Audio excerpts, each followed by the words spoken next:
আমার ইউনিটগুলোকে চারদিকে আমরা স্থাপন করেছি।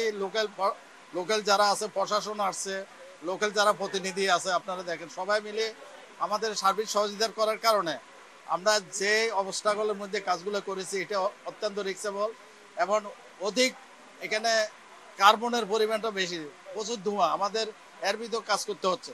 যার কারণে আমরা যখন এখানে ওয়াটার সোর্সের সমস্যা আছে, যার কারণে আমিও জেলা প্রশাসক মহোদয় এবং আমাদের কমিশনার মহোদয়ের সাথে মিটিংয়ে ছিলাম এবং আমার ডিজিসিআর সার্বক্ষণিক এই বিষয়ে তদারকি করছেন এবং স্যারকে আশ্বস্ত করেছি আমরা এই মুহূর্তে আগুন সম্পূর্ণ আমাদের নিয়ন্ত্রণ রয়েছে। আশা করি আগুন আর অন্যখানে ছড়াবে না। আমাদের স্থানীয় প্রতিনিধিরা বলেছেন যে এখানে যদি আগুনটা যদি বিস্তার লাভ করতো, ফায়ার সার্ভিস যদি যথাসময় না আসতো, তাহলে আগুনের ভয়াবহতা এই এলাকা ছড়িয়ে পড়তো।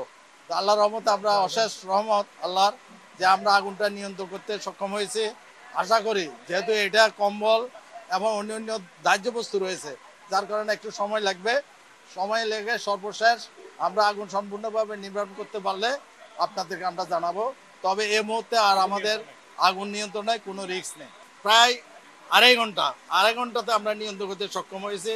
আমাদের দুইটা স্টেশনের 8টা গাড়ি, 8টা ইউনিট এই আগুনে কাজ করেছে। তদন্ত আগুন এবং অগ্নিকাণ্ডের কারণ এই মুহূর্তে বলা সম্ভব না, যেহেতু আমাদের কার্যক্রম এখন চলমান।